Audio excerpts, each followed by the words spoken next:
चलिए आज बात करते हैं एक बड़ी ही मजेदार कहानी की।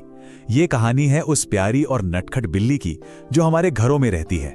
पर यह सिर्फ एक जानवर की कहानी नहीं है, बल्कि ये तो एक शिकारी के वफादार साथी बनने का हजारों साल लंबा सफर है।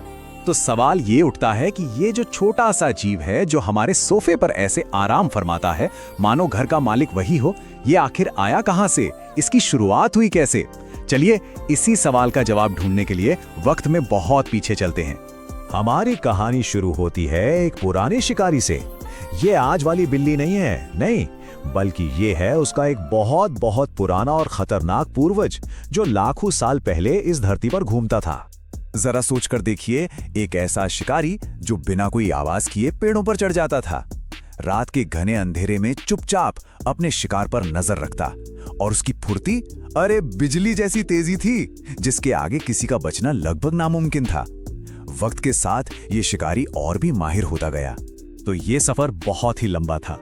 लाखों साल पहले के उस जंगली शिकारी से लेकर करीब 9000 साल पहले जब इंसानों ने खेती बाड़ी शुरू की, और फिर आज हमारे घरों में प्यार से रहने वाले साथी बनने तक। वाकई में एक गजब का सफर है। और यहीं से कहानी में एक ऐसा मोड़ आता है जिसने सब कुछ बदल कर रख दिया। अब वो वक्त आ गया था जब इस जंगली शिकारी और इंसानों की दुनिया एक दूसरे से टकराने वाली थी, और इसका नतीजा क्या होगा ये किसी ने सोचा भी नहीं था। ये सब शुरू हुआ था करीब 9000 साल पहले, उस वक्त जब इंसानों ने एक जगह बसकर खेती करना शुरू किया।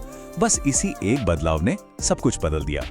अब देखिए, किसानों ने मेहनत करके अनाज उगाना और उसे गोदामों में जमा करना तो शुरू कर दिया, लेकिन उनके साथ ही एक बिन बुलाया मेहमान भी आ गया, चूहे। ये चूहे उनकी सारी मेहनत और फसल को बर्बाद कर रहे थे, और किसान बेचारे बड़े बेबस थे। लेकिन इस मुश्किल का हल एक ऐसी जगह से आया जिसकी किसी ने कल्पना भी नहीं की थी, और यहीं से पड़ी इंसान और बिल्ली के बीच उस अनोखी दोस्ती की नींव जो आज तक कायम है। तो हुआ कुछ यूं कि एक रात एक जंगली बिल्ली चूहों की गंध सूंघते सूंघते इंसानी बस्तियों तक पहुंच गई। पहले तो इंसान डर गए, दरवाजे बंद कर लिए, लेकिन फिर उन्होंने देखा कि अरे ये बिल्ली तो उनके सबसे बड़े दुश्मन यानी चूहों का ही शिकार कर रही है। तब उन्हें एहसास हुआ कि ये जानवर उनका दुश्मन नहीं बल्कि एक बहुत बड़ा मददगार है। तो यहां समझिए कि एक अनकहा सौदा हो गया। इंसानों को चूहों से आजादी मिल रही थी, और बदले में बिल्ली को उसे बिना मेहनत के ढेर सारा खाना और बड़े शिकारियों से सुरक्षित रहने की जगह मिल रही थी। मतलब एक ऐसी दोस्ती थी जिसमें दोनों का ही फायदा था। और इसी फायदे वाली दोस्ती ने धीरे धीरे उस जंगली शिकारी को एक पालतू साथी में बदलना शुरू कर दिया। पर यह बदलाव कोई रातों रात नहीं हुआ, नहीं, इसमें तो कई पीढ़ियां लग गईं। तो ये सब हुआ कैसे? सोचिए, जंगली बिल्लियां इंसानी बस्तियों के पास आने लगीं। इंसानों को फायदा हो रहा था तो उन्होंने बिल्लियों को भगाया नहीं।